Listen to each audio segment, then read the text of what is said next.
5 siglos. Esa es la cantidad de tiempo exacta que la naturaleza requiere para lograr degradar un solo neumático.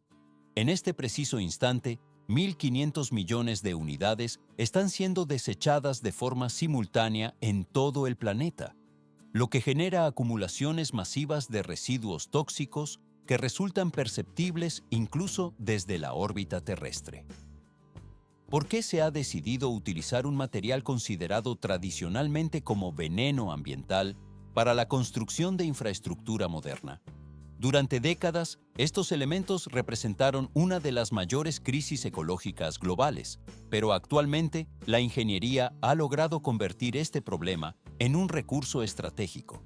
La respuesta reside en una tecnología que transforma el caucho en carreteras capaces de reducir significativamente la contaminación acústica, duplicar su vida útil operativa y absorber hasta 10.000 neumáticos por cada kilómetro construido.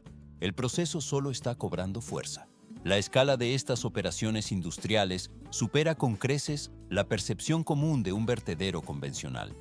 Se puede notar cómo el terreno se encuentra cubierto por estructuras artificiales de gran altura, compuestas por capas irregulares y oscuras que se extienden por kilómetros de superficie. A primera vista, la acumulación masiva de caucho proyecta la imagen de un entorno devastado, pero en realidad constituye una de las reservas de materias primas más densas y menos aprovechadas de la Tierra. En regiones como los Estados Unidos de América, el continente europeo y diversas zonas del Oriente Medio, estas concentraciones de polímeros se cuentan por millones de toneladas métricas.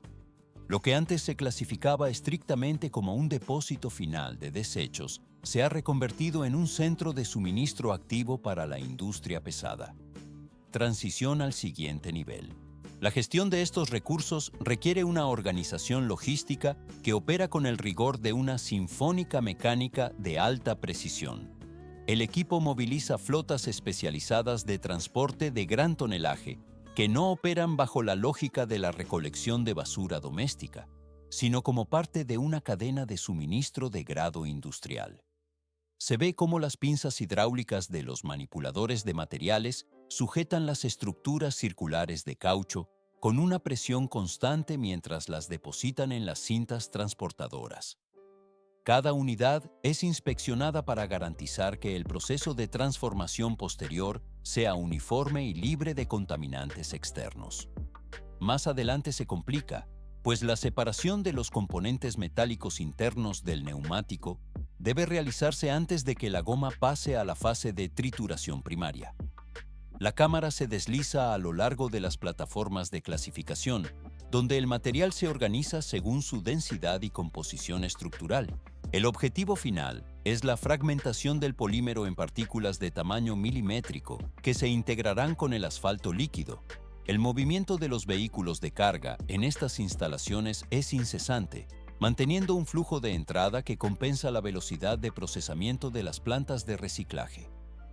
Todo se vuelve más complejo cuando se analiza la química involucrada en la fusión del caucho con los áridos pétreos. Este método no solo elimina el residuo del ecosistema, sino que altera las propiedades físicas del pavimento, dotándolo de una elasticidad que previene la formación de grietas por fatiga térmica o presión excesiva. El flujo de neumáticos reciclados abandona la zona de almacenamiento para entrar en las trituradoras de alta potencia, donde el acero y la fibra se separan definitivamente de la goma. El material alcanza la preparación adecuada para su nueva función estructural. Así, el recurso recuperado queda listo para la etapa de integración química en las refinerías de asfalto. Vehículos pesados de gran tonelaje, dotados con plataformas de carga de alta capacidad y sistemas de anclaje extremadamente robustos, operan de forma ininterrumpida como si fueran arterias vitales. Estas máquinas circulan conectando garajes, centros de mantenimiento especializados y depósitos de chatarra con plantas de procesamiento de dimensiones gigantescas.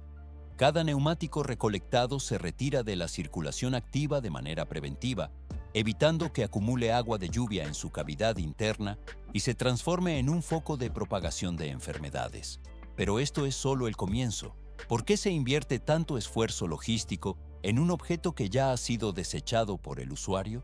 A simple vista, el transporte de estos residuos parece una tarea de limpieza convencional. Sin embargo, bajo la estricta óptica de la ingeniería moderna, un neumático desgastado no se clasifica como basura, sino como un mineral urbano de altísimo valor estratégico. Dentro de cada carcasa que ha agotado su vida útil, reside una composición compleja de materiales industriales de primera categoría. Se puede notar cómo la estructura combina caucho natural de alta elasticidad con polímeros sintéticos diseñados para la resistencia extrema. Más adelante se complica. La arquitectura interna también contiene densas capas de fibras textiles y, de manera crucial, filamentos de acero de una calidad metalúrgica superior. Para el sector global de la reciclaje, este neumático, que apenas vale unos pocos centavos como chatarra común, posee el potencial técnico de ahorrar miles de millones de dólares al sustituir la necesidad de extraer materia prima virgen de la naturaleza. El proceso solo está cobrando fuerza. No obstante, la extracción efectiva de este tesoro tecnológico no representa una tarea sencilla para los operarios. El equipo debe enfrentarse a un producto que fue proyectado originalmente por ingenieros para ser prácticamente indestructible. Un neumático estándar debe soportar durante años el atrito constante del asfalto a temperaturas elevadas y el impacto directo de camiones de 30 toneladas de peso. Todo se vuelve más complejo. Para lograr un reciclaje exitoso, es imperativo vencer mediante la fuerza física y la tecnología la misma ingeniería de alta precisión que lo dotó de su durabilidad original. Se ve cómo la maquinaria industrial se prepara para el choque térmico y mecánico contra el material. El primer obstáculo técnico en esta confrontación es el esqueleto interno de acero, una malla densa que mantiene la integridad del neumático durante su uso. Transición al siguiente nivel. El metal se aferra a la estructura elástica con una adherencia calculada para no fallar jamás en la carretera.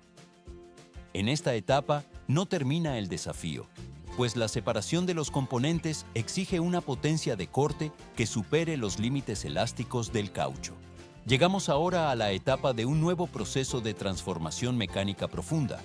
El material abandona la fase de transporte para entrar en el área de procesamiento primario, donde las fuerzas de torsión comenzarán a fragmentar la estructura. El flujo de suministro se mueve hacia la línea de trituración pesada, cerrando así la fase de recolección logística inicial. El camino hacia la recuperación total del acero y el polímero continúa su curso de forma constante. Anillos de acero trenzado con una resistencia extrema, conocidos técnicamente como talones, recorren el interior de cada neumático para conformar su arquitectura fundamental. ¿Por qué resulta tan compleja la destrucción de una estructura que parece simple goma? A primera vista, el neumático se percibe como una pieza de polímero moldeado, pero son estos núcleos metálicos los que aseguran la fijación absoluta a la llanta, resistiendo fuerzas laterales masivas cuando un vehículo negocia curvas cerradas a 120 km por hora. Pero esto es solo el comienzo. Dentro de una línea de reciclaje industrial, este componente de acero se transforma en un agente altamente destructivo para la maquinaria. Si un neumático íntegro se introduce en un triturador convencional, los hilos de acero tienen la capacidad de astillar cuchillas cuyo valor alcanza miles de dólares, bloqueando ejes motores de gran tonelaje y deteniendo por completo la operatividad de la planta. Más adelante, se complica. La ingeniería resuelve este obstáculo mediante la aplicación de fuerza bruta bajo una precisión quirúrgica, posicionando el neumático en una unidad extractora de talones de alta resistencia. Se ve como un gancho hidráulico impulsado por pistones con una capacidad de carga superior al peso de varios automóviles. Penetra con determinación en el flanco lateral de la goma. El equipo desplaza gradualmente los componentes internos, mientras el polímero y el metal son sometidos a una tensión mecánica extrema que se manifiesta en la deformación estructural de la pieza.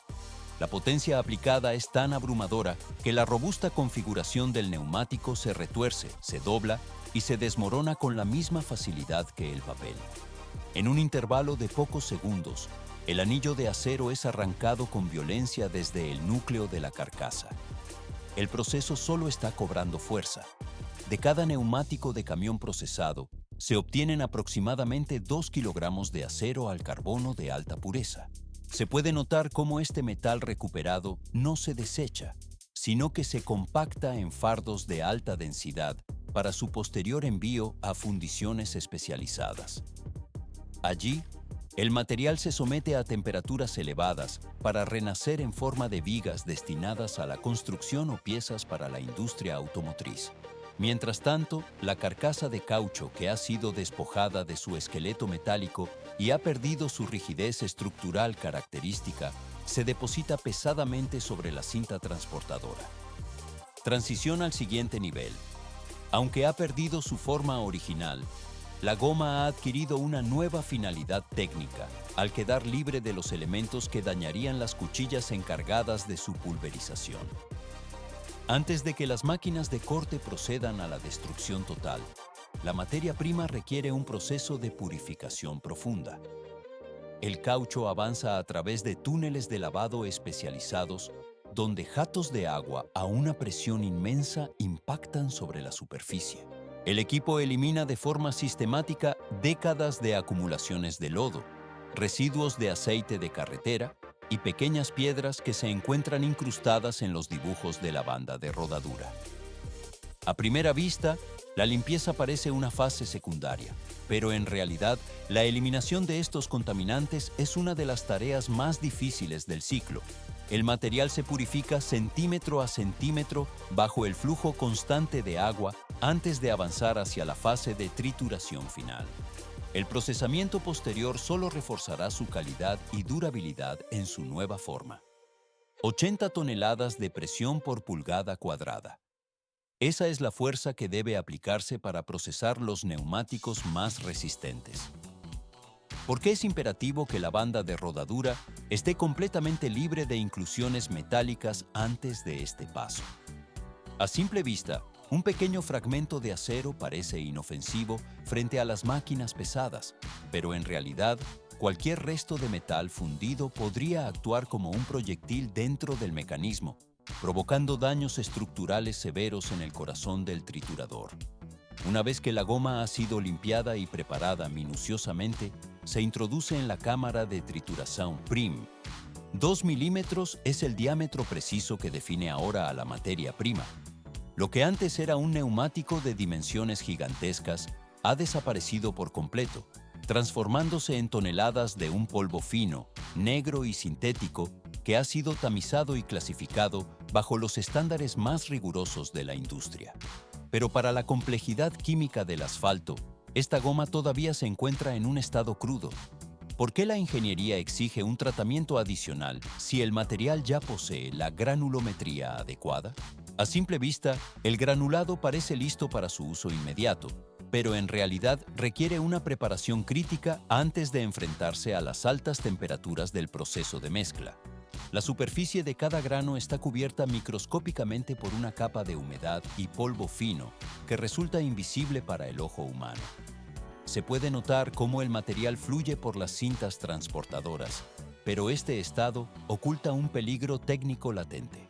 Si esta borracha húmeda se introdujera directamente en un tanque de betún hirviente, el agua atrapada se transformaría de forma instantánea en vapor.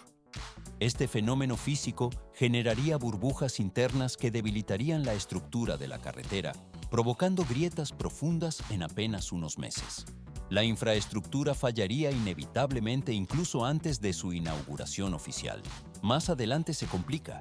93 a 127 grados Celsius es el rango exacto de temperatura que se alcanza en la siguiente fase de procesamiento.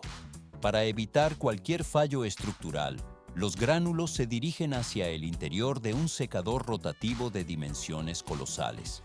El equipo consiste en un cilindro de acero que gira de manera constante, manteniendo una inclinación leve para facilitar el flujo gravitatorio del material a través de su eje longitudinal. El aire caliente, generado por quemadores industriales alimentados con gas natural, inunda el tambor de forma ininterrumpida. El proceso solo está cobrando fuerza. Se ve cómo los granos de caucho se elevan y caen mientras el tambor gira, asegurando que cada partícula entre en contacto con el flujo térmico. Se trata de un calor intenso pero estrictamente controlado por la ingeniería de planta. Si la temperatura superara los límites establecidos, la borracha sufriría un proceso de combustión que destruiría su elasticidad esencial. Por el contrario, si el calor fuera insuficiente, la humedad permanecería atrapada en los poros del grano. A primera vista, el secado parece una operación rutinaria, pero en realidad es un equilibrio térmico de alta precisión donde sensores infrarrojos monitorean cada centímetro del tambor. El sistema ajusta la intensidad de las llamas en tiempo real mediante un software de control automatizado.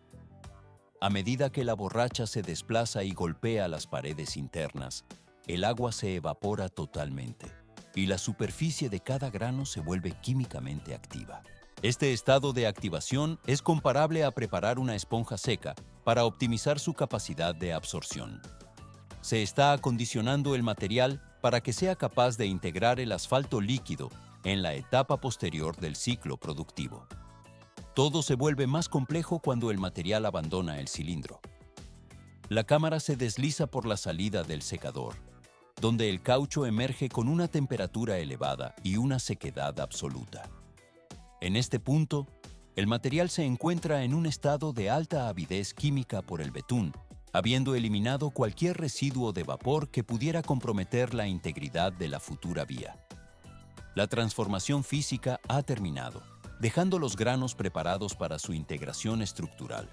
El flujo procesado se marcha más allá por la cadena de producción, 160 a 190 grados Celsius. Esa es la temperatura exacta en la que el betume líquido aguarda dentro de tanques de almacenamiento de dimensiones industriales. ¿Por qué se calienta este material negro y denso a niveles que superan con creces el punto de ebullición del agua? A simple vista, el betume es simplemente el agente adhesivo que mantiene unidas las rocas en la construcción de carreteras, pero sin este calor extremo, cercano al del aceite en una freidora profesional, sería imposible lograr la integración química con la materia sólida. La sustancia fluye con una consistencia similar a la lava negra mientras se prepara para recibir el siguiente componente. Se puede notar cómo el betume se desplaza pesadamente por los conductos térmicos hacia el reactor principal. Pero esto es solo el comienzo. La borracha seca se inyecta directamente en esta corriente viscosa bajo una proporción calculada con rigor, representando habitualmente el 20% del volumen total de la mezcla. En el interior del tanque de reacción, agitadores de alta potencia giran incesantemente para generar un vórtice profundo que obliga a ambos elementos a colisionar de forma violenta y repetitiva. Parecen procesos simples de agitación mecánica, pero en realidad no se trata de una combinación física superficial como la que ocurriría al mezclar ingredientes de repostería. En este punto se desencadena una reacción química compleja que altera la estructura misma de los materiales. La cámara se desliza por el exterior del tanque donde el proceso solo está cobrando fuerza. Durante un periodo que oscila entre los 30 y los 60 minutos de agitación ininterrumpida, se manifiesta el fenómeno técnico conocido como hinchamiento.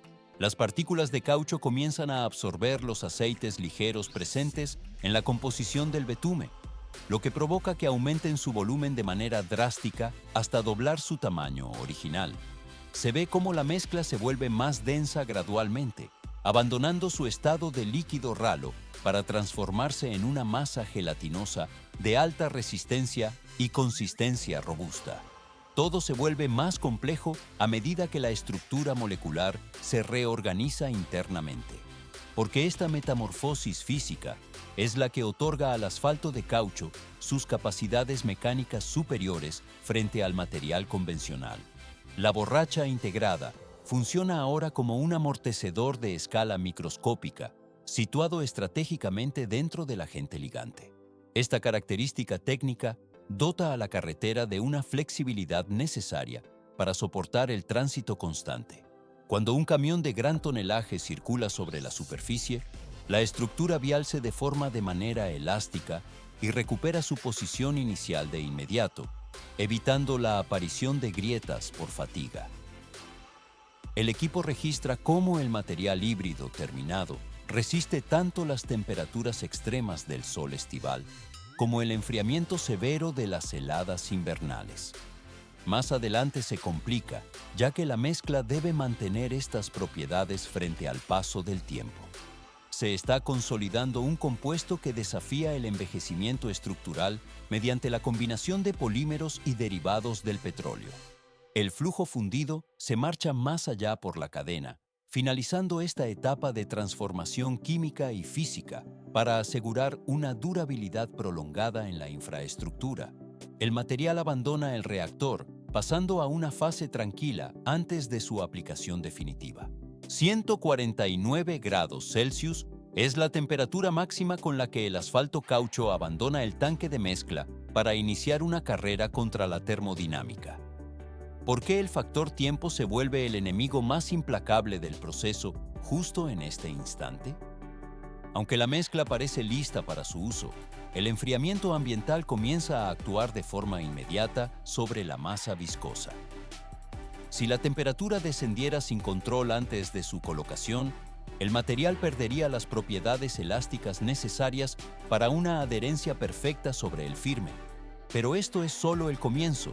Los camiones basculantes reciben la carga directamente desde el tanque de salida con una precisión logística total. Se puede notar cómo las cajas metálicas de estos vehículos han sido sometidas a un precalentamiento riguroso antes de entrar en contacto con el asfalto. Si el acero de la cazamba permaneciera a temperatura ambiente, la mezcla se adheriría a las paredes del contenedor como un pegamento industrial, provocando la pérdida total del cargamento. La temperatura operativa debe oscilar estrictamente entre los 132 y los 149 grados Celsius para garantizar la fluidez. Más adelante se complica. Cada grado térmico que se disipa durante el trayecto hacia el punto de obra representa un riesgo crítico para la integridad de la estructura. El equipo de pavimentación se encuentra posicionado en el sitio de construcción, operando con la celeridad de un equipo técnico de alta competición. El proceso solo está cobrando fuerza. La vibroacabadora recibe la carga fumegante en su tolva delantera, mientras avanza de forma constante sobre el terreno. El equipo separa gradualmente la masa negra mediante brocas internas que distribuyen el material de manera homogénea por todo el ancho de la vía. Una placa trasera, sometida a una presión constante, nivela el asfalto con una precisión milimétrica que evita irregularidades superficiales. Se ve cómo los sistemas digitales ajustan el espesor de la capa, manteniéndolo generalmente en un rango de entre 4 y 8 centímetros de grosor. Todo se vuelve más complejo. A primera vista, el despliegue de maquinaria parece una simple sucesión de movimientos, pero en realidad es una coordinación milimétrica entre la temperatura y la presión mecánica. Inmediatamente después del paso de la acabadora, los rolos compactadores de acero inician su trayectoria sobre la superficie caliente. Se puede notar cómo los rodillos metálicos alisan la parte superior, mientras los rodillos de neumáticos de goma ejercen una presión de amasado profunda. Esta acción es vital para expulsar las burbujas de aire internas y sellar herméticamente la estructura porosa del asfalto caucho. Transición al siguiente nivel. 82 grados Celsius marcan el límite absoluto para la finalización de cualquier maniobra de compactación pesada. Este valor técnico es conocido como el punto de muerte, ya que por debajo de dicha cifra, el asfalto pierde su capacidad de unión molecular. Si el metal de los rodillos intentara comprimir la masa una vez alcanzado este frío, los componentes no lograrían fusionarse, resultando en una superficie quebradiza y propensa a fallos estructurales inmediatos. El material abandona el estado de maleabilidad, pasando a una fase tranquila de solidificación definitiva.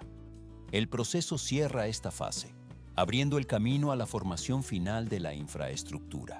10.000 neumáticos por cada kilómetro. Esa es la densidad de material reciclado que sostiene la estructura de las carreteras modernas.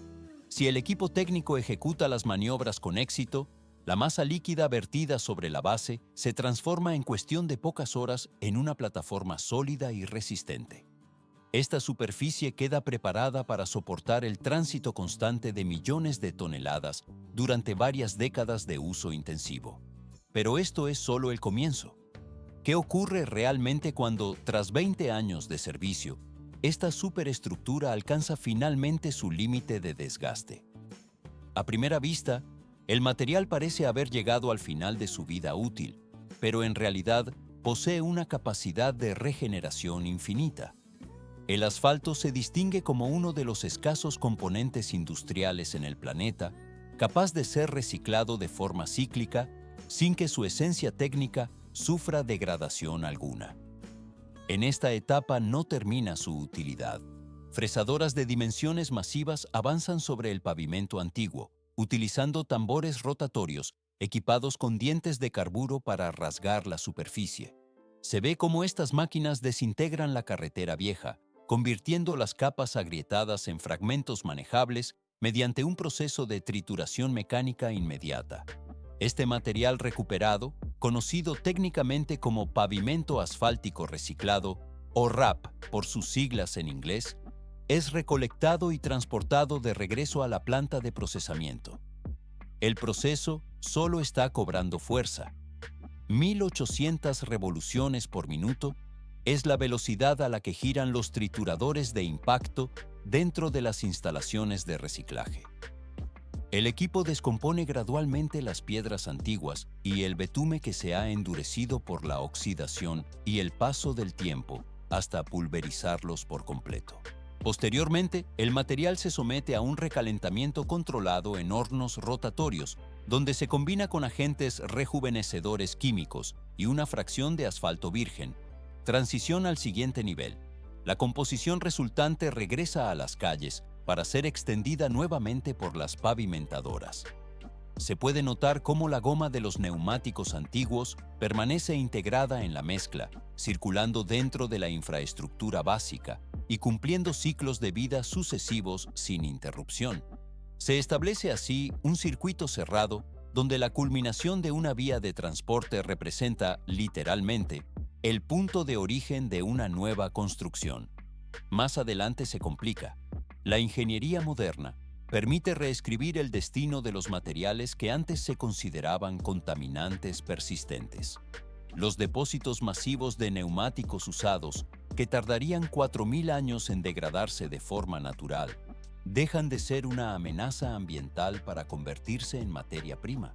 Bajo la superficie negra de la calzada, el caucho procesado adquiere un propósito funcional como refuerzo estructural de la red vial. Todo se vuelve más complejo. 6 decibeles es la reducción de ruido que se logra mediante la implementación de estas mezclas asfálticas modificadas con polímeros de caucho.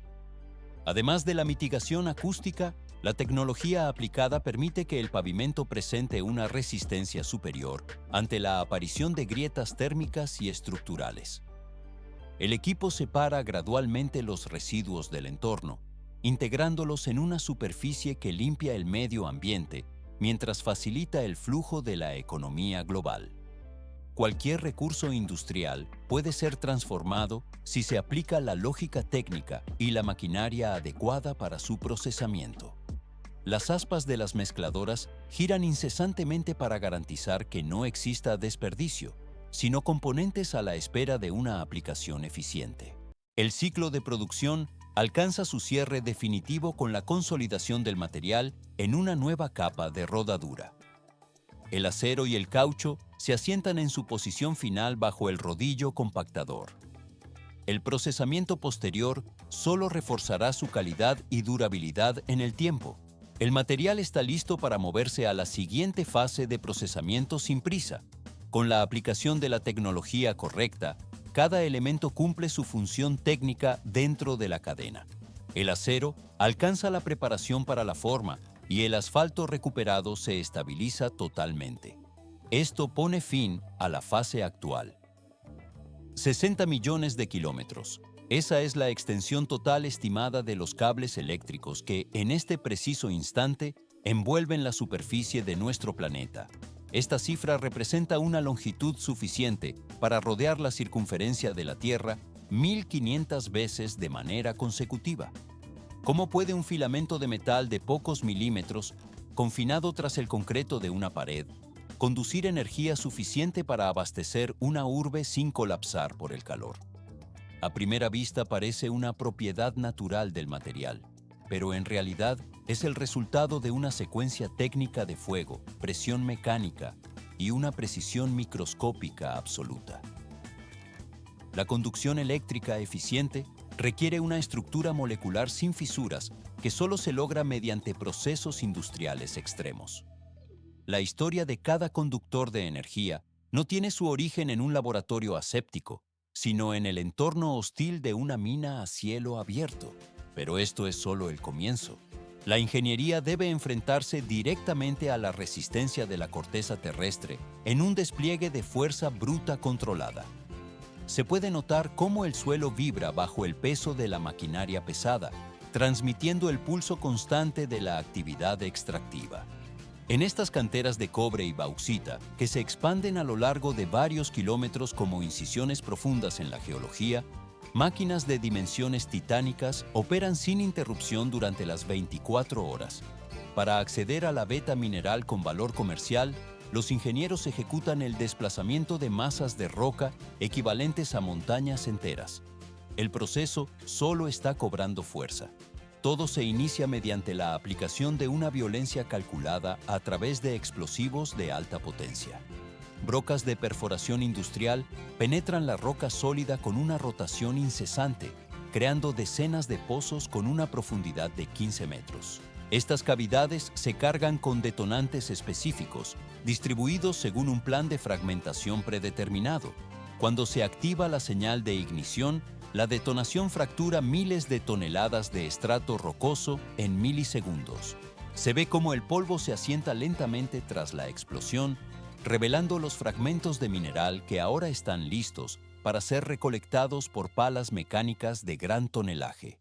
Más adelante se complica, pues la roca fragmentada debe ser clasificada y transportada hacia las estaciones de trituración primaria. El equipo separa gradualmente el material estéril del mineral rico en metales conductores mediante sistemas de carga automatizados. Las rocas se parten con un crujido seco bajo la presión de las mandíbulas hidráulicas, reduciendo su tamaño para las fases posteriores de purificación química. Este flujo constante de materia prima garantiza que la cadena de producción de cables mantenga su ritmo ininterrumpido hacia las fundiciones. El material abandona la cantera, pasando a una fase de procesamiento más específica. Milhões de anos de repouso geológico chegam ao fim sob uma densa cortina de poeira que se estende por todo o horizonte. ¿Para que movilizar tal cantidad de sedimentos y partículas en suspensión? A primera vista, la excavación parece una alteración desmedida del terreno. Pero sin esta fuerza bruta inicial, sería imposible liberar el cobre y el aluminio de la estructura mineral que los ha contenido durante eras, haciendo inviable su posterior refinamiento. 3 pisos es la altura exacta que alcanzan las excavadoras hidráulicas mientras avanzan sobre los escombros acumulados. Se puede notar cómo sus palas mecánicas se desplazan con una potencia capaz de elevar un automóvil de pasajeros sin mostrar el más mínimo signo de esfuerzo mecánico. Más adelante se complica. El equipo suministra la carga a una flota de camiones de minería que operan como sistemas integrados de transporte pesado. Cada uno de estos vehículos desplaza cientos de toneladas de mineral en un solo trayecto. Solo parece evidente su magnitud hasta que se establece una comparación física directa. Si una persona se colocara junto a uno de los neumáticos de estos camiones, la goma sería exactamente 2 veces más alta que ella. Estos gigantes de acero se desplazan por las rutas internas de la mina, llevando la tierra bruta hacia las estaciones de trituración primaria. El proceso solo está cobrando fuerza. Se ve cómo piedras del tamaño de sofás son fragmentadas en las trituradoras como si fueran simples terrones de azúcar. La maquinaria reduce los bloques a pedazos de menor diámetro, dejándolos preparados para su transferencia inmediata a las refinerías. En esta etapa no termina la transformación. Hasta este punto del proceso, el material disponible consiste únicamente en piedra contaminada y polvo residual. ¿Por qué es necesario someter esta suciedad mineral a un entorno de calor extremo? El material requiere transformarse en un conductor de energía con propiedades físicas perfectas. Esto solo se logra mediante un riguroso test de fuego, donde la brutalidad mecánica de la extracción cede su lugar al entorno térmico de la fundición. Todo se vuelve más complejo. El mineral bruto ingresa en hornos industriales que mantienen temperaturas situadas más allá de los límites de la imaginación técnica. Se puede notar cómo el calor alcanza niveles suficientes para provocar la licuefacción del acero de los componentes si no estuvieran protegidos. En el caso específico del aluminio, la operación se convierte en una batalla química directa ejecutada a través de la energía eléctrica de alta intensidad. El material abandona el horno, pasando a una fase tranquila. 950 grados Celsius. Esa es la temperatura extrema que deben soportar las células de reducción electrolítica donde se sumerge la bauxita. ¿Por qué se emplean corrientes eléctricas de una intensidad tan colosal en este punto del proceso? A simple vista, el calor por sí solo podría parecer suficiente para fundir el mineral, pero en realidad se requiere de esa potencia eléctrica masiva para romper los enlaces químicos que mantienen unida la estructura de la roca. La energía aplicada es tan vasta que superaría y destruiría instantáneamente cualquier sistema eléctrico doméstico convencional. Bajo este calor insoportable, la materia prima finalmente se rinde ante la física del proceso. El aluminio puro comienza a separarse de sus componentes originales, precipitándose en un movimiento constante hacia la parte inferior del tanque. Se ve cómo el metal goteja en forma de un líquido prateado y brillante que se acumula en el fondo. Pero esto es solo el comienzo. El flujo de metal fundido se desplaza de manera constante, formando una acumulación densa y pesada en la base de la unidad de reducción.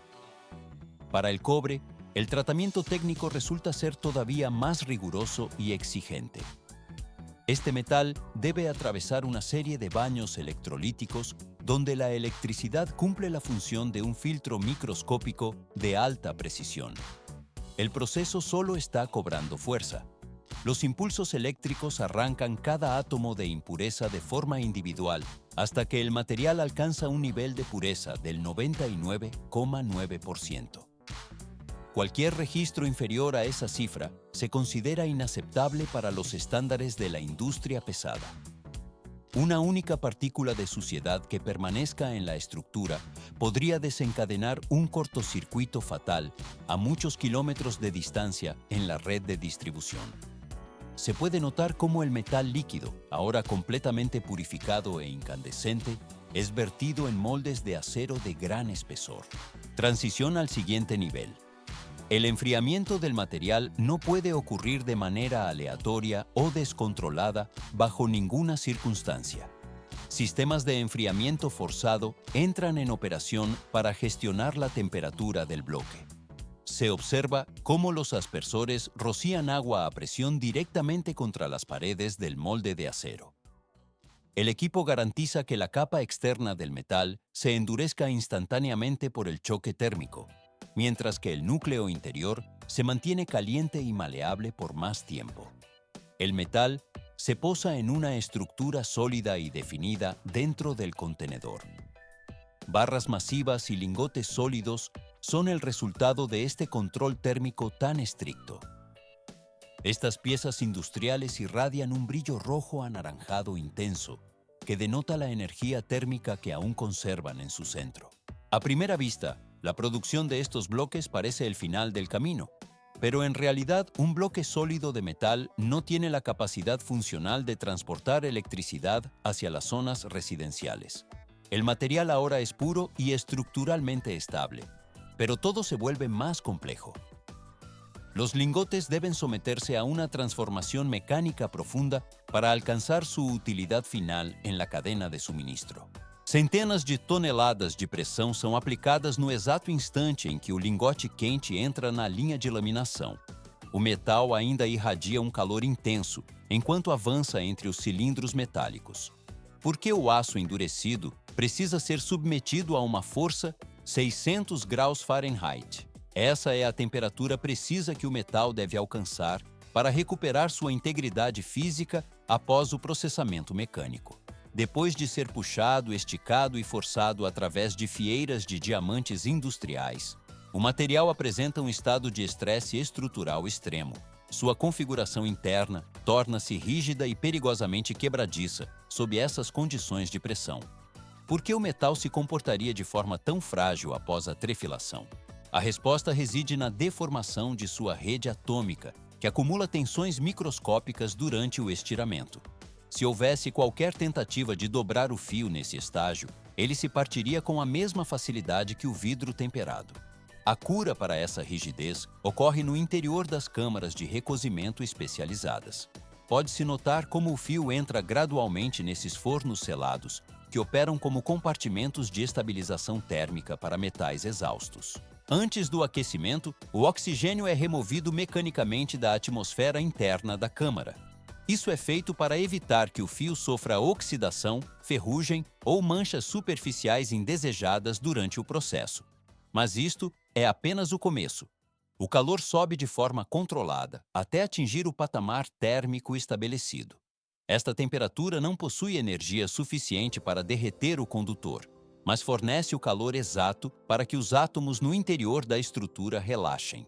A estrutura cristalina do cobre e do alumínio, que havia sido severamente distorcida e esticada durante a fase de trefilação, começa a se realinhar sistematicamente.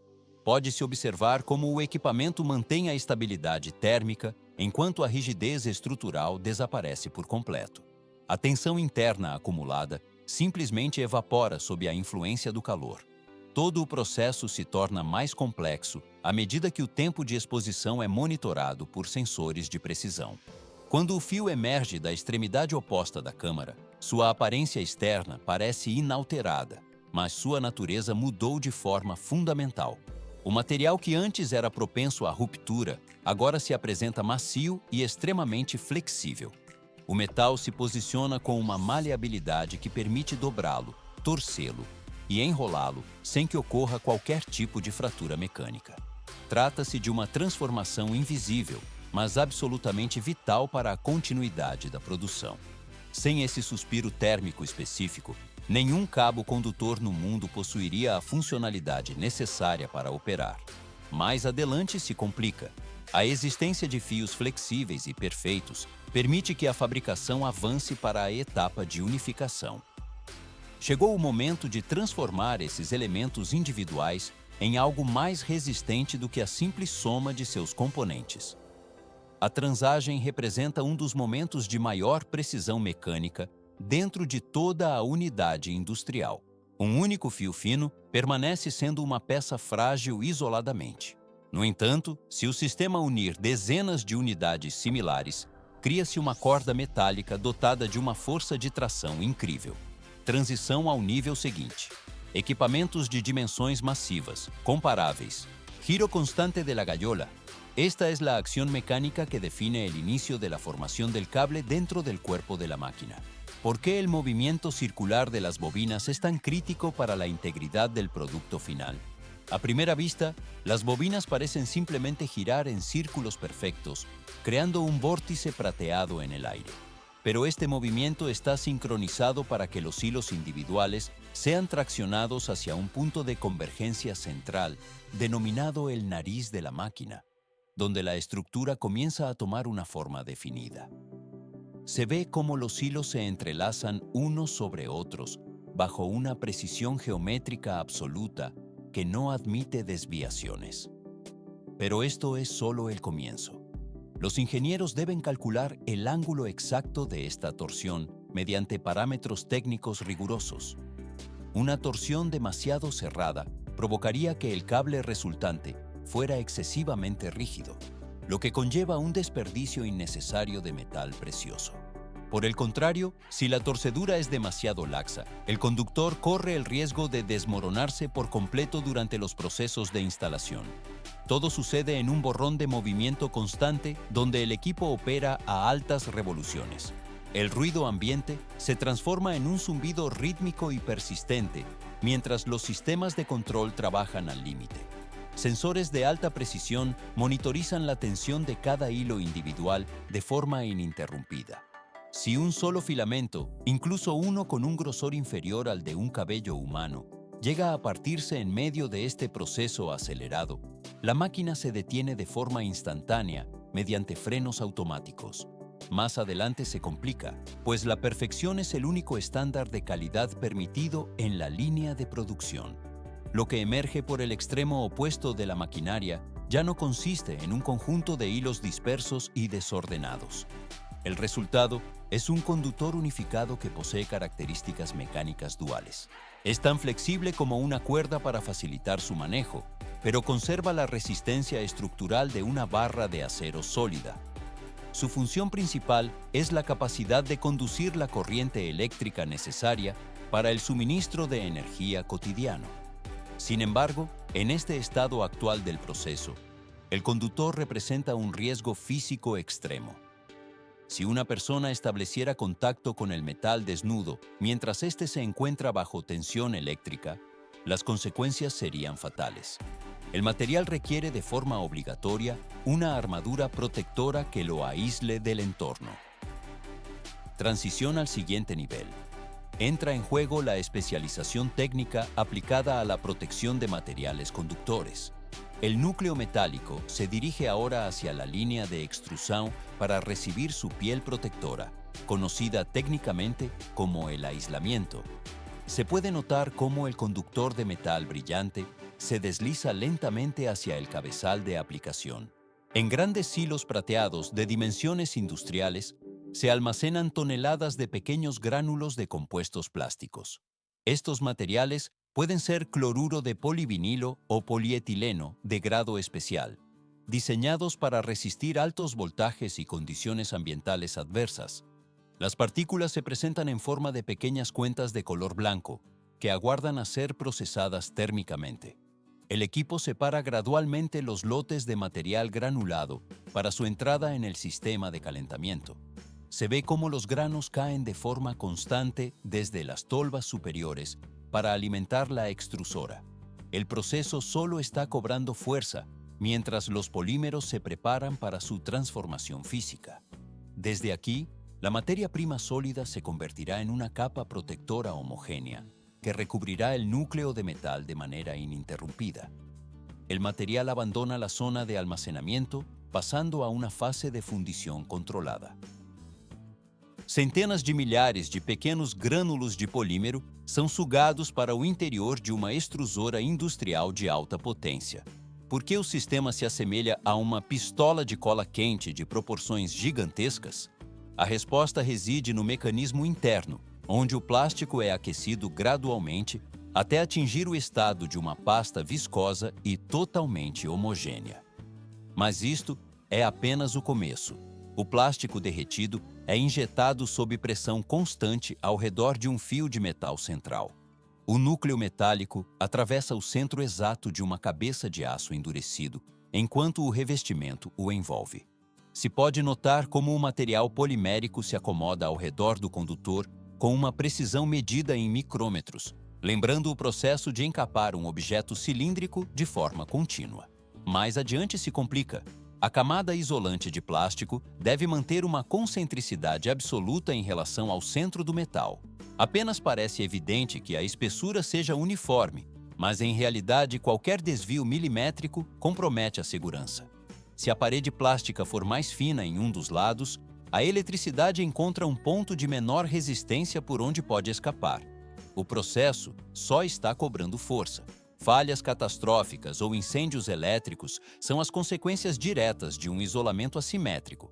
Por esta razão, os sensores monitoram a posição do fio no núcleo da cabeça de injeção em tempo real.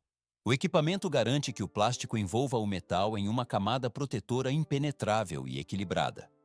Tudo se torna mais complexo. O cabo aquecido abandona a cabeça de extrusão e mergulha imediatamente em uma piscina de água fria de grande extensão. Se vê como o choque térmico atua de forma instantânea sobre a superfície externa do polímero. O metal e seu novo revestimento perdem calor rapidamente enquanto avançam pelo canal hídrico. Transição ao seguinte nível. As moléculas de plástico se contraem e se solidificam sob a influência da temperatura controlada da água. O resfriamento estabiliza a forma geométrica que o isolamento adquiriu segundos antes. O material se move de forma constante através do sistema de submersão para garantir a cura completa. Assim, o cabo atinge a estabilidade estrutural necessária para as próximas fases. Instante tras instante, el material se solidifica para bloquear su geometría exacta de forma permanente. ¿Para qué dotar a los conductores de mayor diámetro de múltiples recubrimientos si una sola capa parece aislarlos? A diferencia de los cables convencionales, aquellos destinados a transcurrir bajo el pavimento de las urbes requieren una estructura mucho más compleja. Sin esta protección reforzada, la exposición constante a químicos agresivos, aceites industriales o incluso el ataque de roedores comprometería la integridad del sistema en cuestión de meses. Capas adicionales de blindaje y vainas de gran grosor envuelven el núcleo conductor para garantizar su resistencia. Pero esto es solo el comienzo. En el caso de las conexiones submarinas, se instalan armaduras de acero diseñadas para soportar la presión hidrostática del lecho oceánico. Se puede notar cómo el equipo de extrusión aplica estas protecciones externas de manera uniforme, creando un producto cuya apariencia sugiere una resistencia total ante cualquier factor externo.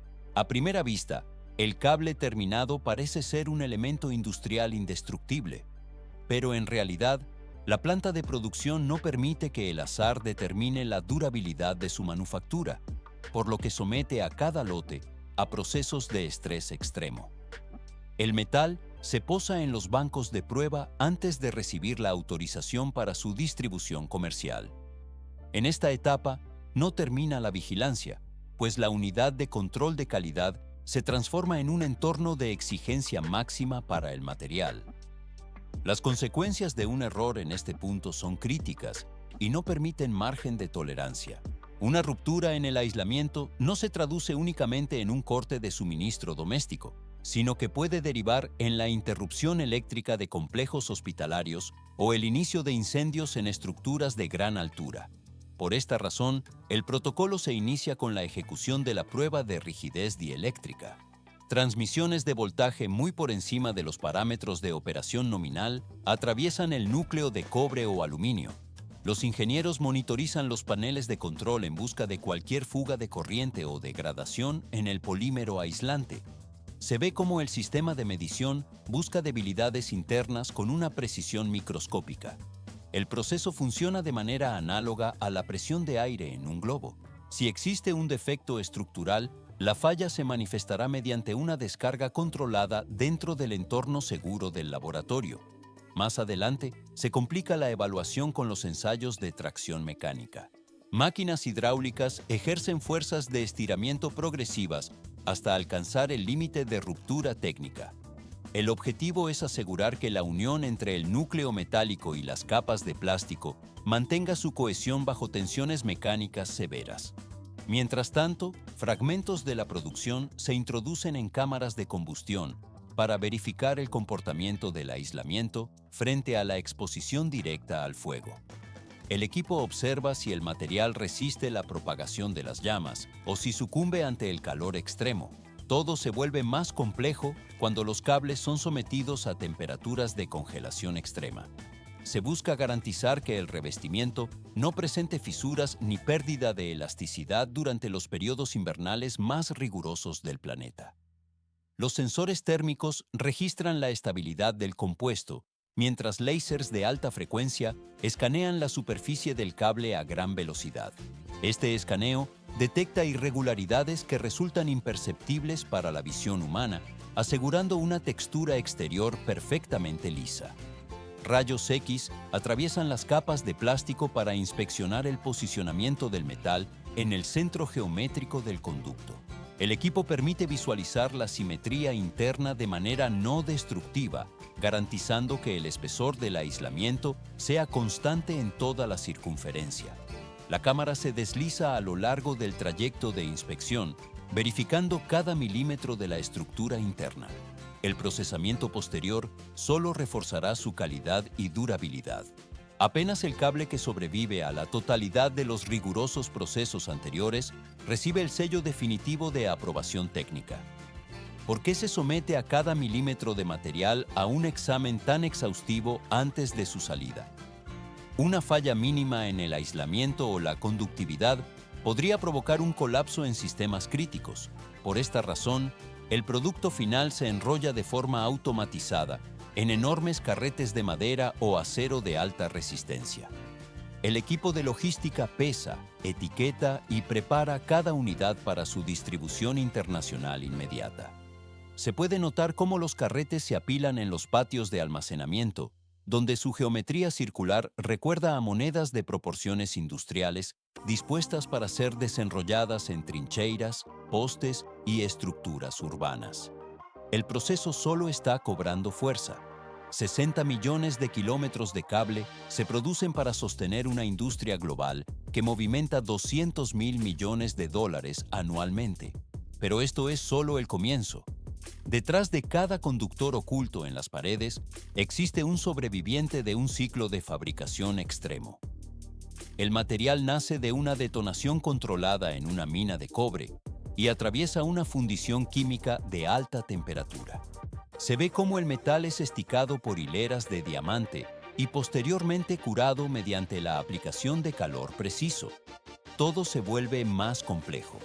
El cableado se trenza en un vórtice mecánico antes de ser sometido a pruebas de fuego y descargas eléctricas de alta intensidad. Esta pieza de ingeniería sostiene el funcionamiento ininterrumpido de las ciudades modernas. Las aspas de la industria no se detienen, ya que estos conductores actúan como las arterias tecnológicas de la civilización. Sin su presencia, el suministro energético y de datos de los centros urbanos cesaría de forma instantánea. A primera vista parece un simple objeto inanimado, pero en realidad representa una de las aplicaciones físicas más complejas de la metalurgia contemporánea. Transición al siguiente nivel. Australia genera 90.000 millones de dólares mediante su producción agrícola, aunque enfrenta actualmente un proceso de erosión a gran escala. El equipo de monitoreo observa cómo el suelo fértil se transforma gradualmente en polvo rojo volátil. Cada año, 4 millones de hectáreas de tierra productiva desaparecen por la acción constante del viento sobre la superficie desprotegida. ¿Cómo puede una industria de tal magnitud sucumbir ante el desplazamiento del aire? La tecnología convencional no ha logrado detener el avance de la desertificación en las zonas de cultivo, pero la solución surgió de una fuente inesperada: las acumulaciones de residuos orgánicos descartados en las granjas. Más adelante se complica. La lana suja, que durante décadas fue considerada un subproducto inútil y un fardo logístico para los productores, se ha convertido en el componente principal de una nueva barrera protectora. Se puede notar cómo este material se dispone sobre el terreno para actuar como un escudo físico contra la degradación ambiental. El proceso de recuperación del ecosistema apenas está comenzando su fase operativa. Imchinen, un territorio que se extiende por más de 427 millones de hectáreas de superficie total. Esta escala geográfica convierte a la región en una máquina de producción agrícola fundamental para el hemisferio sur. Los estratos de suelo se mantienen bajo vigilancia constante para asegurar que la capacidad productiva no se detenga. El material se marcha más allá por la cadena de procesamiento. 60% de la materia orgánica total se ha desvanecido de los suelos australianos tras décadas de una explotación agrícola ininterrumpida. ¿Por qué una potencia mundial en la producción de alimentos se enfrenta ahora a la desaparición física de su propio territorio? A primera vista, los campos parecen extensiones estables, pero la pérdida de este componente vital significa que el suelo ha perdido su cohesión estructural básica, transformándose de una esponja biológica capaz de retener humedad en un polvo inerte y volátil que se deshace ante cualquier perturbación mecánica. La vitalidad de la Tierra en regiones de importancia estratégica como Nueva Gales del Sur, ha experimentado un colapso drástico en un periodo de apenas 14 años. Pero esto es solo el comienzo. El carbono orgánico actúa como el combustible esencial y el pegamento químico que mantiene la estructura del sustrato unida. Sin esta presencia, las partículas minerales se separan, eliminando la capacidad de absorción y dejando la superficie completamente vulnerable a los agentes externos. Se puede notar cómo el terreno se agrieta bajo el sol, perdiendo la porosidad necesaria para que el agua penetre en las capas inferiores del perfil edáfico. 1,8 kilogramos de suelo por hectárea se pierden anualmente en las zonas más afectadas debido a la acción erosiva del viento. El proceso solo está cobrando fuerza. Durante los periodos de sequía prolongada, el viento no desplaza únicamente arena superficial, sino que succiona las capas fértiles que tardaron milenios en consolidarse mediante procesos geológicos y biológicos lentos. El equipo de monitoreo satelital registra cómo estas nubes de sedimento se desplazan hacia el océano, transportando nutrientes que nunca regresarán al ciclo productivo terrestre. 6 millones de hectáreas se encuentran actualmente integradas en la denominada Zona Roja, una clasificación técnica que indica un riesgo extremo de erosión irreversible. Más adelante se complica. Otros 3.200.000 hectáreas adicionales están colapsando bajo procesos de degradación hídrica, donde el agua, en lugar de nutrir, arrastra los restos de estructura que aún permanecen en pie. Se ve cómo la infraestructura agrícola, valorada en miles de millones de dólares, se asienta sobre cimientos que pierden estabilidad física a medida que el suelo subyacente se desintegra. Familias enteras en el estado de Queensland abandonan sus explotaciones agropecuarias tras observar cómo la tierra que trabajaron durante generaciones deja de responder a cualquier estímulo. Parece simple suponer que la lluvia podría solucionar el problema, pero en realidad el suelo ha muerto técnicamente y ya no posee la capacidad de retener una sola gota de líquido. El agua simplemente escurre por la superficie endurecida o se evapora sin llegar a las raíces, lo que detiene cualquier posibilidad de recuperación natural inmediata. Todo se vuelve más complejo cuando se analiza la escala de esta hemorragia de recursos naturales que el país no logra detener. La industria de la lana, que en otro tiempo representó la base económica de la nación, presenta ahora un panorama de excedentes masivos mientras el suelo muere por falta de nutrientes. Transición al siguiente nivel.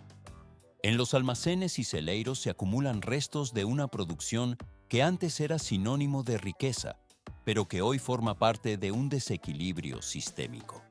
Se puede notar cómo las ovejas merino, fundamentales para la economía histórica, ahora forman parte de una paradoja donde la producción animal y la salud del suelo han tomado caminos divergentes.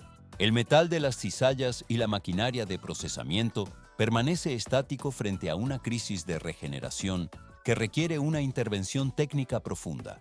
4.000 millones de dólares anuales era la cifra que superaban con creces las exportaciones de este sector en su época de mayor esplendor. ¿Por qué una industria tan lucrativa se ha transformado en un colapso financiero y logístico sin precedentes? El mercado global experimentó un giro drástico donde 15 micras. Esa es la escala donde los investigadores encontraron la solución, ignorando las enormes pilas de residuos para concentrarse en la arquitectura de una sola fibra. ¿Por qué este cambio de enfoque hacia lo microscópico resultó ser tan determinante para el sector agrícola? A primera vista, la lana residual parecía solo un desperdicio textil difícil de gestionar, pero el análisis en laboratorios silenciosos reveló que se trata de un material biológico con propiedades físicas únicas. Los científicos descubrieron que la estructura de cada hebra es, en realidad, una obra maestra de ingeniería natural que reacciona ante el entorno de forma dinámica. Se puede notar cómo cada hilo de lana está recubierto por escamas de queratina, las cuales se encuentran superpuestas con una precisión similar a las tejas de un tejado técnico. Pero esto es solo el comienzo. A diferencia de una cubierta cerámica que repele los líquidos, estas escamas operan como portones biológicos inteligentes que regulan el paso de las moléculas. Esta configuración permite que la fibra absorba una cantidad masiva de humedad, llegando a retener entre 1,5 y 2 veces su propio peso en agua. El proceso solo está cobrando fuerza. Cuando la fibra absorbe el líquido, no se limita a almacenarlo, sino que experimenta un cambio físico radical. La lana se hincha. Esta expansión mecánica fue la revelación clave para los expertos en edafología. Al aumentar su volumen dentro del suelo, la fibra desplaza las partículas de tierra y genera físicamente algo vital para la vida microbiana: espacio. Más adelante se complica, pues este fenómeno crea bolsones de aire microscópicos de forma constante. La tierra de Australia, caracterizada por estar compactada y sofocada por las condiciones climáticas, requería urgentemente una vía para oxigenarse. La lana ofrecía una mecánica natural para bombear oxígeno hacia el subsuelo, eliminando la dependencia de arados mecánicos pesados que habitualmente fracturan y destruyen la estructura profunda del terreno. Se ve cómo la fibra actúa como un pistón microscópico que trabaja con la humedad. Todo se vuelve más complejo al observar los resultados de campo. Los ensayos técnicos iniciales realizados en la región de Nueva Gales del Sur arrojaron datos que resultaron ser nada menos que chocantes para los ingenieros agrónomos. El material biológico estaba transformando la densidad del suelo de manera autónoma y eficiente. El flujo de nutrientes y gases en el sustrato se estabilizó, permitiendo que el ciclo de crecimiento continuara su curso de manera natural. 35%. Esa es la reducción exacta de la evaporación superficial que registraron los sensores tras cubrir el suelo degradado con esta fibra residual. ¿Por qué este material aparentemente inútil logró alterar los datos climáticos de forma tan drástica? A primera vista, la lana sobre la tierra seca parece un desecho sin propósito, pero en realidad actúa como una barrera física que atrapa la humedad antes de que la atmósfera cálida la succione. El agua, en lugar de vaporizarse bajo el sol, queda confinada en el estrato superior, protegida por el entramado de las fibras. Pero esto es solo el comienzo. La densidad de los microorganismos en el suelo, que operan como arquitectos invisibles de la fertilidad, experimentó una explosión de entre el 30 y el 50% en solo unos meses. Se ve cómo la lana no se limita a retener el líquido, sino que comienza a alimentar un ecosistema complejo. En los campos de prueba ubicados en Queensland, las tierras que antes presentaban la dureza del hormigón rojo empezaron a suavizarse gradualmente. El equipo de observación notó cómo la estructura del terreno se volvía friable y el color cambiaba hacia tonos más oscuros. Más adelante se complica. La lana bruta sobre un campo no genera resultados uniformes porque se emaraña, se dispersa con el viento y obstruye los mecanismos de siembra. Por esta razón, la naturaleza necesitaba ser integrada en un proceso industrial controlado para escalar la solución. La fase de industrialización arranca con la recolección de los residuos de lana sucia y apelmazada que se depositan en tolvas de alimentación. El proceso solo está cobrando fuerza. Láminas de acero de alta resistencia giran en el interior de trituradores industriales para rasgar las fibras con fuerza mecánica. Se puede notar cómo las montañas de desechos se transforman en un polvo grueso y homogéneo mediante el impacto sucesivo de las cuchillas. Sin embargo, el verdadero cambio estructural ocurre bajo el efecto de la presión. Este material triturado se introduce en máquinas prensadoras donde es forzado a pasar a través de matrices de acero. El equipo aplica calor e inmensa presión simultáneamente para comprimir la fibra. Un gránulo duro, denso y seco emerge de las boquillas de salida, marcando el nacimiento del pellet de lana. Todo se vuelve más complejo. No se debe confundir su tamaño reducido con una falta de capacidad técnica, ya que cada unidad funciona como una batería biológica de almacenamiento hídrico. Cuando el pellet se entierra en el suelo árido, permanece en un estado latente de inactividad física. Transición al siguiente nivel. El pellet despierta en el momento exacto en que la lluvia impacta el suelo o se activa el sistema de irrigación artificial. Se ve como el gránulo se expande de forma visible, absorbiendo el agua con avidez para resguardarla dentro de su núcleo compuesto de queratina. Cuando el sol australiano eleva la temperatura y seca la tierra circundante, el pellet inicia una liberación controlada. El agua se entrega lentamente, gota a gota, directamente hacia los sistemas radiculares de las plantas. Este mecanismo técnico altera la dinámica del cultivo, elevando la retención de humedad en el suelo entre un 25 y un 40%. El material procesado abandona la línea de producción, pasando a una fase tranquila. 9 de cada 10 litros de agua se conservan en el suelo gracias a la estructura porosa de estos elementos, lo que permite reducir la frecuencia de riego y optimizar recursos hídricos vitales. ¿Por qué este material supera a los fertilizantes tradicionales en la protección del sistema radicular? A diferencia de los compuestos sintéticos que suelen degradar los tejidos vegetales por exceso de salinidad, este pellet se desintegra de forma progresiva durante varios meses. En este periodo, libera nitrógeno, azufre y carbono de manera controlada, proporcionando una nutrición constante que no genera quemaduras en las raíces. Se ve cómo el material se expande gradualmente bajo la superficie, actuando como una esponja técnica. Pero esto es solo el comienzo. La rentabilidad financiera de este proceso ha transformado un residuo costoso en un activo de alto valor estratégico. 900 kilogramos de pellets de alto rendimiento se obtienen de cada tonelada de lana residual procesada en las plantas industriales. El valor comercial de este derivado final supera en 300 unidades porcentuales el precio de la lana bruta en su estado original. Se puede notar cómo la maquinaria automatizada procesa las fibras, convirtiendo lo que antes era un gasto de eliminación en una fuente de ingresos neta. El proceso solo está cobrando fuerza en regiones como Victoria. 40 empresas emergentes han iniciado operaciones en apenas 12 meses, reactivando la actividad económica local mediante la tecnología de reciclaje. El equipo industrial opera de forma continua para transformar el desperdicio en un producto biológicamente activo. Transición al siguiente nivel. Esta metodología no se limitó al territorio australiano, sino que se expandió por el hemisferio hasta alcanzar el mercado estadounidense.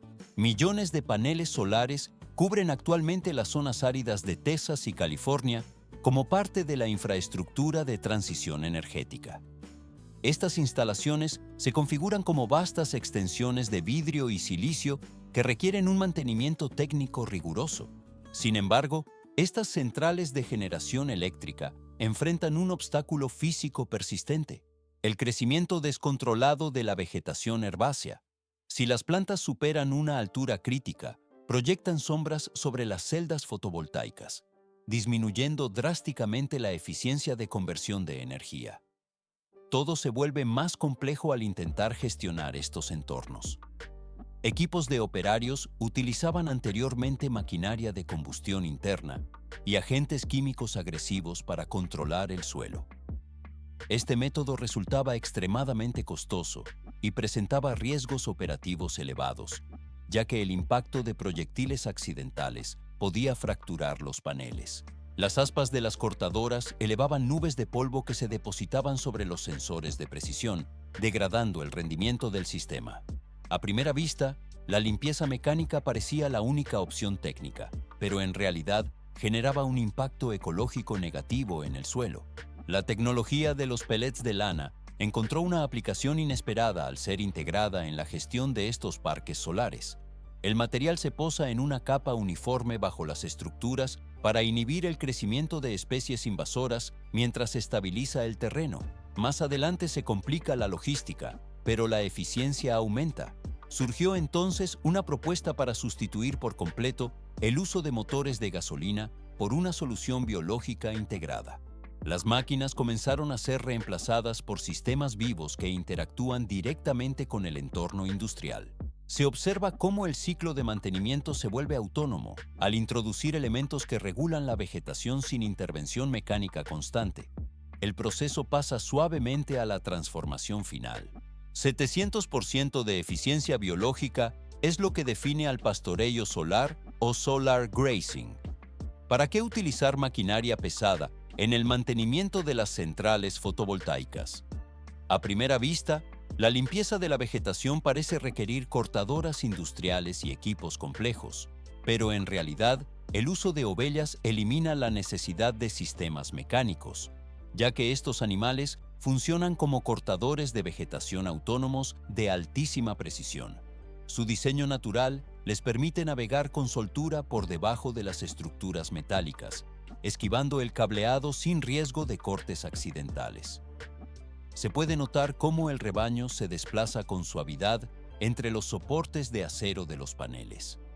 Las ovellas realizan su labor sin levantar piedras que dañen las celdas de silicio y, fundamentalmente, sin emitir un solo gramo de gases de escape nocivos.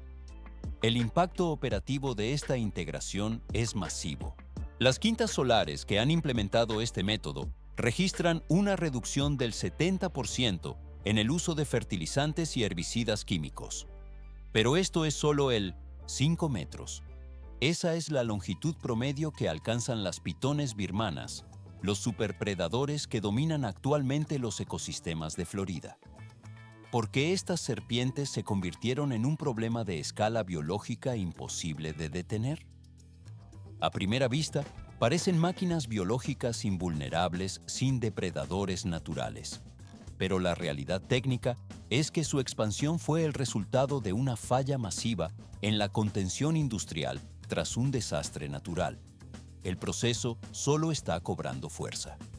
Década tras década, la región se consolidó como el centro logístico y comercial de animales exóticos más grande del mundo. Se ve cómo la infraestructura de cría de reptiles creció exponencialmente, hasta que un evento de fuerza bruta mecánica alteró el ecosistema para siempre.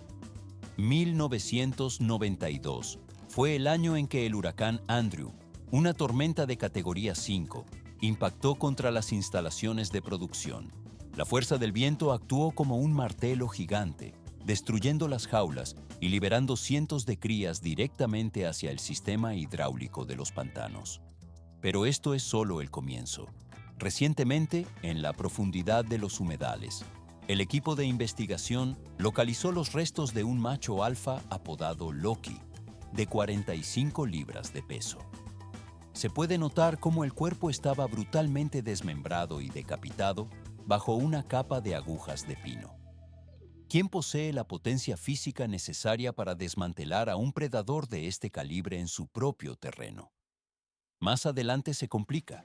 Este hallazgo técnico sugiere que la fauna nativa ha iniciado un proceso de contraataque biológico, ajustando la jerarquía de la cadena alimenticia tras años de invasión descontrolada.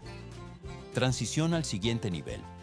En los campos solares de alta tecnología de Texas, la ingeniería de materiales ha encontrado una solución contra la degradación del suelo utilizando un recurso antes descartado.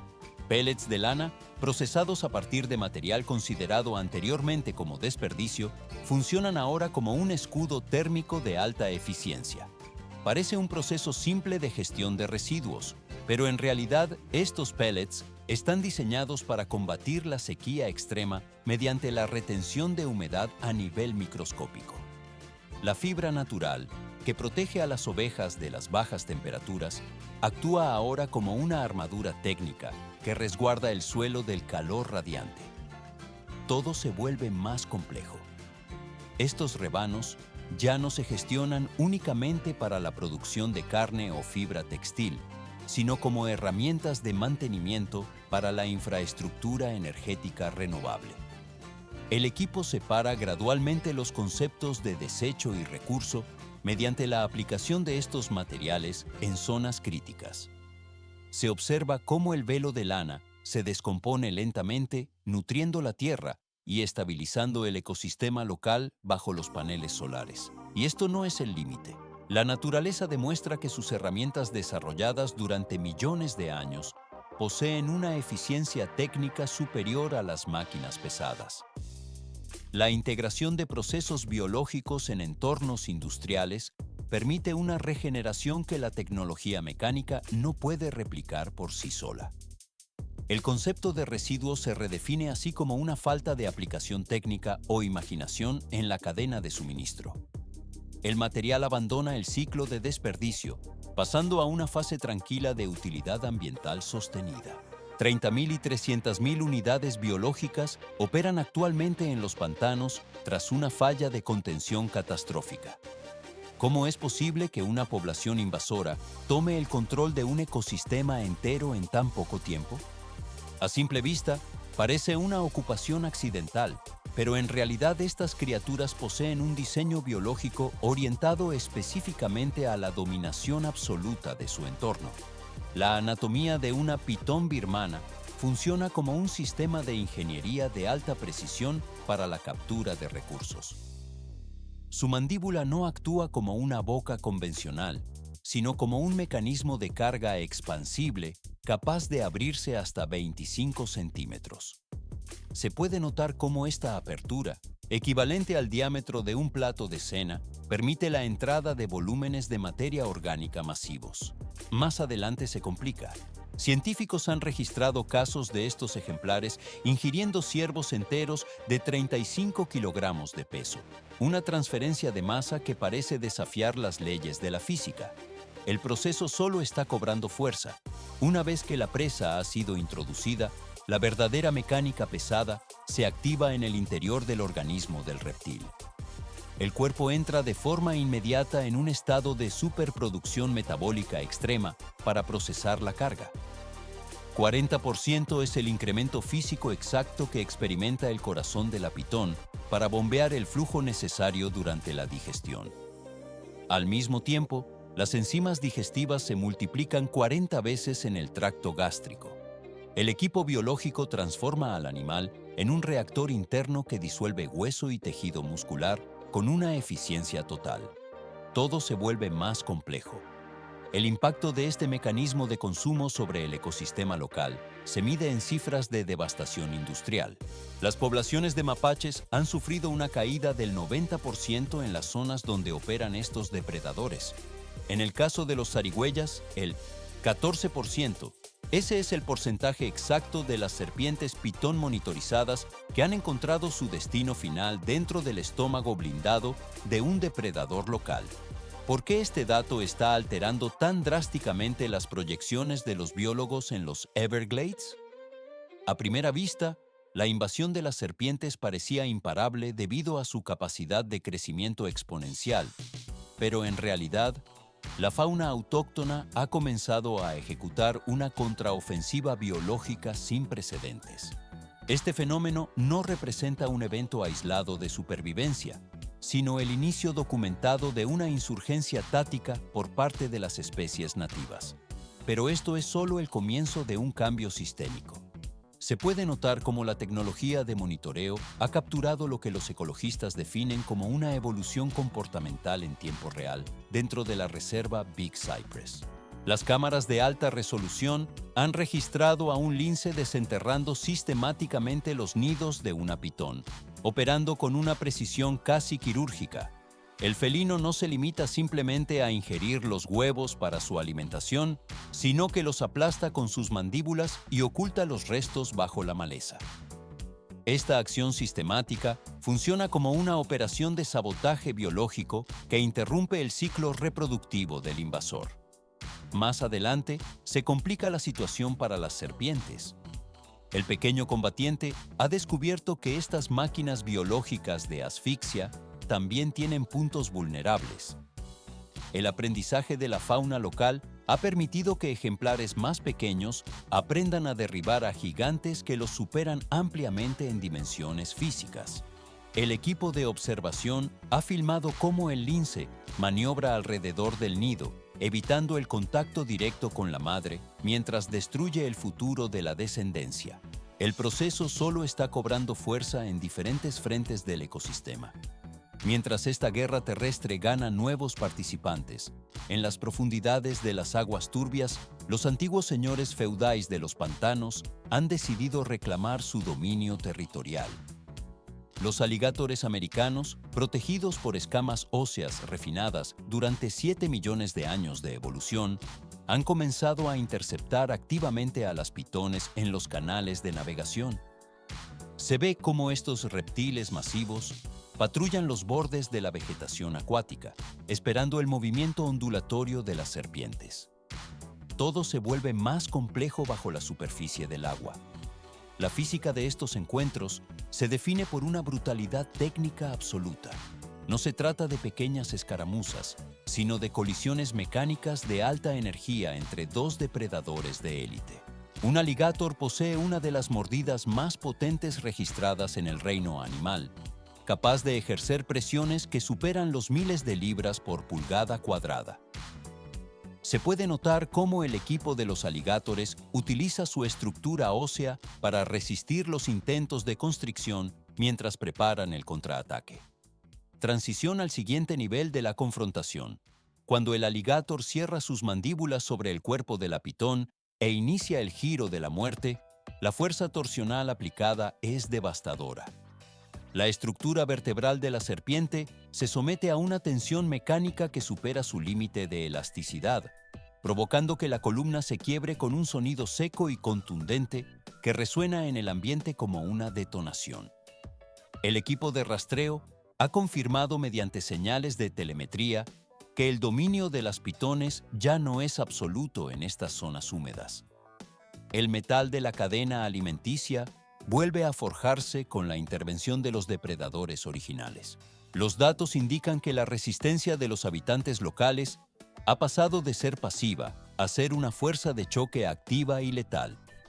Se observa cómo los restos de las pitones son procesados por los potentes ácidos gástricos de los alligatores, eliminando cualquier rastro del invasor del sistema.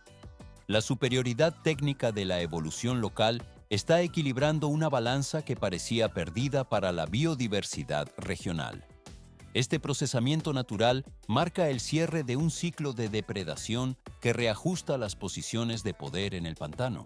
El material biológico se recicla así de forma constante, estabilizando el ecosistema en esta fase de conflicto. 220 newtons de presión. Esa es la fuerza exacta que las garras de una gran coruja pueden ejercer sobre su presa. ¿Por qué estas aves de rapina atacan con tanta ferocidad a las serpientes invasoras en los Everglades? A simple vista, una pequeña pitón parece un depredador formidable por su capacidad de constricción, pero sin una defensa aérea efectiva, las crías de este reptil se vuelven vulnerables ante la precisión mecánica de los cazadores alados que patrullan el pantano. La zona de exclusión aérea en la que se ha convertido este ecosistema no permite errores para las jóvenes pitons. Se puede notar cómo las aves de rapina, tales como águilas y grandes corujas, se lanzan desde las alturas con una velocidad terminal controlada. El equipo biológico de estas aves, compuesto por garras aceradas y una visión hiperespectral, aplica una potencia devastadora sobre el cuerpo cilíndrico de la serpiente. Todo se vuelve más complejo cuando la presión se concentra en puntos específicos del sistema nervioso del reptil. Se ve cómo las garras actúan como prensas hidráulicas biológicas, diseñadas para una función específica. El proceso de caza solo está cobrando fuerza cuando los órganos vitales de la pitón son perforados de manera instantánea por la presión mecánica. Más adelante se complica la supervivencia para cualquier ejemplar que no haya alcanzado un tamaño crítico de seguridad. El metal biológico de las uñas penetra los tejidos con un movimiento seco y preciso. Un juego de suma cero define cada interacción violenta en las aguas y tierras del humedal. Si la pitón logra alcanzar dimensiones masivas, el alligator perece bajo la fuerza de la asfixia y la expansión de las mandíbulas del invasor. Pero en el caso de que el alligator venza en el enfrentamiento, el organismo del invasor se transforma inmediatamente en combustible metabólico para el reptil nativo. A primera vista, el conflicto parece una lucha de fuerzas brutas, pero en realidad es un intercambio de energía química, donde el perdedor es absorbido por el ecosistema. El equipo de depredadores locales ha adaptado sus tácticas ante la presencia de esta especie exótica. El ataque no viene únicamente desde las profundidades del agua o la densa vegetación del suelo. Se puede notar cómo la estructura ósea de las aves resiste el impacto del descenso mientras sus patas aseguran la presa con una firmeza inamovible. En esta etapa no termina la cadena de eventos, ya que el espacio aéreo mantiene una presión constante sobre la población de serpientes. Parece simple que un reptil tan flexible pueda escapar, pero en realidad la fuerza mecánica aplicada por las corujas es superior a la resistencia de la dermis de una pitón joven. La presión de 220 newtons se distribuye en una superficie mínima, maximizando el efecto de perforación. La cámara se desliza a lo largo de la escena, donde la jerarquía del pantano se restablece mediante la física aplicada. El material biológico de la serpiente, una vez vencido por la presión o las mandíbulas, entra en una fase de procesamiento digestivo. El acero natural de las garras se retira una vez que la función vital del invasor ha cesado por completo. Así, la energía de la biomasa invasora fluye hacia los depredadores autóctonos, integrándose en el ciclo de nutrientes del entorno. El proceso de reequilibrio natural cierra esta fase, permitiendo que la cadena alimenticia continúe su flujo constante.